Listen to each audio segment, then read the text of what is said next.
क्या टूटने की कगार पर है बिहार का महागठबंधन? क्या फेल हो गई है आरजेडी और कांग्रेस की रणनीति? क्या चुनाव से पहले ही विपक्ष डगमगाने लगा है? बिहार के सियासी गलियारों में इस वक्त ये सवाल उठ रहे हैं। वजह ये कि विकासशील इंसान पार्टी यानी वीआईपी के राष्ट्रीय अध्यक्ष मुकेश सहनी ने विधानसभा चुनाव में 60 सीटों पर चुनाव लड़ने का ऐलान कर दिया है, जिससे विपक्षी खेमे में खलबली मच गई है। मुकेश सहनी की इस घोषणा ने महागठबंधन के सामने नई चुनौती खड़ी कर दी है। इस घोषणा ने न केवल सियासी हलकों में हलचल मचा दी, बल्कि महागठबंधन के अंदर सीट बंटवारे को लेकर तनाव को भी उजागर कर दिया है। मुकेश सहनी, जिन्हें सन ऑफ मला के नाम से जाना जाता है, उन्होंने सोशल मीडिया के जरिए ये ऐलान किया। उन्होंने अपने सोशल मीडिया हैंडल पर पोस्ट साझा किया।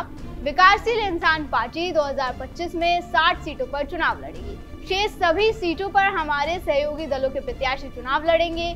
उनकी इस घोषणा के बाद ही बिहार की सियासी गलियारों में उबाल आ गया, क्योंकि इस ऐलान ने महागठबंधन के प्रमुख दलों आरजेडी, कांग्रेस और वामपंथी दलों के बीच सीट बंटवारे की चर्चाओं को और ज्यादा उलझा दिया। ऐसे में क्यों, वो भी आपको समझाएंगे, लेकिन उससे पहले सुनिए कि मुकेश सहनी ने अपने इस फैसले पर मीडिया से बातचीत करते हुए क्या कुछ कहा। ये ऐलान आज का थोड़ा है, ये तो मार्च में ही 11 मार्च को हम लोगों ने राष्ट्रीय कार्यकारिणी में निर्णय लिया था कि वीआईपी पार्टी 60 सीट पर लड़ेंगे। सरकार बनने पर डिप्टी सीएम का भूमिका वीआईपी पार्टी का होगा और भी बहुत सारा योजना वगैरह सब हमने घोषणा किया था। ये कोई नया नहीं है। हाँ, गठबंधन में भी कोऑर्डिनेशन कमेटी बन चुकी है और सब दल मिलकर हम लोग 1 to 1 करके चर्चा कर रहे हैं और बहुत जल्दी सीट फार्मूला तय हो जाएगा कि वीआईपी पार्टी कितना लड़ेंगे और राष्ट्रीय जनता दल हो या कांग्रेस हो कितने। मीडिया रिपोर्ट्स के मुताबिक कांग्रेस 70 सीटों की मांग कर रही है, जबकि आरजेडी, जो गठबंधन का नेतृत्व कर रही है, अपनी प्रमुख भूमिका के चलते ज्यादा सीटें चाहती है। 2020 के विधानसभा चुनाव में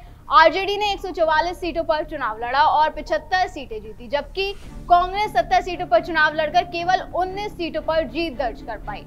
अब गौर करने वाली बात यह है कि इस बार कांग्रेस विनेबल सीटों की मांग कर रही है और आरजेडी पर पिछले चुनाव में कमजोर सीटें देने का आरोप लगा रही है। ऐसे में वीआईपी की 60 सीटों की मांग ने गठबंधन की एकता पर सवाल खड़े कर दिए।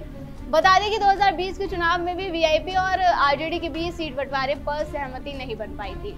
सहनी तब के चुनाव में अपनी पार्टी के लिए 25 सीट और उप मुख्यमंत्री का पद चाह रहे थे। फिर उन्होंने तब आरजेडी पर पीठ में खंजर घोंपने और अपमानित करने का आरोप लगाया था और एन वक्त पर मुकेश सहनी का नाता गठबंधन से टूट गया था। बात न बन पाने पर मुकेश सहनी ने घर वापसी की और विकासशील इंसान पार्टी एनडीए में आ गई। बीजेपी ने इसका इनाम वीआईपी को दिया और पार्टी को एमएलसी की 1 सीट के अलावा चुनाव के लिए अपने कोटे से 11 सीटें दे दी थी।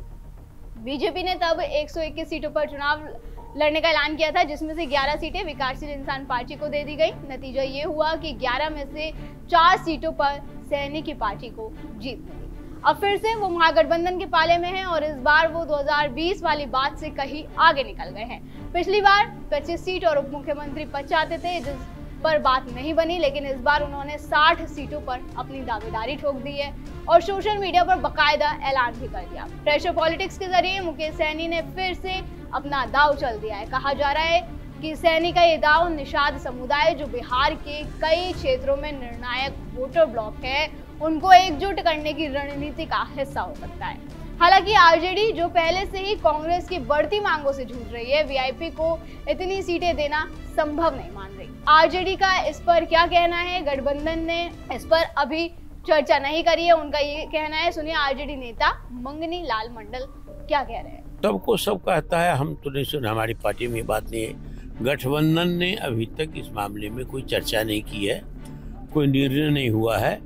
अब ये उड़ती हुई खबर है तो इस पर कोई कमेंट नहीं दिया। वहीं बिहार कांग्रेस के प्रभारी कृष्ण अल्लावरू का भी इस पर बयान सामने आया। सुनिए वो क्या कुछ कह रहे हैं। भैया, डिमांड हर दल का होता है, हमारे भी डिमांड है, अलग अलग दलों की डिमांड है।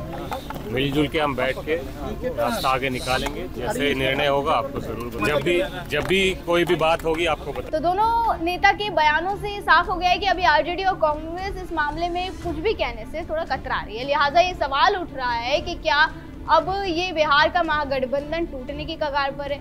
देखिए, महागठबंधन में आरजेडी और कांग्रेस के अलावा वामदल, पशुपति पारस की राष्ट्रीय लोक जनशक्ति पार्टी और झारखंड मुक्ति मोर्चा भी शामिल है।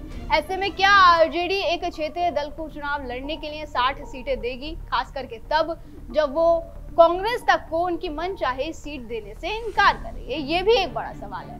बहरहाल अब देखना होगा कि सहनी की भारी भरकम मांग पर बात बन पाएगी या फिर पिछली बार की तरह ऐन मौके पर तेजस्वी यादव और मुकेश सहनी का गठबंधन टूट जाएगा।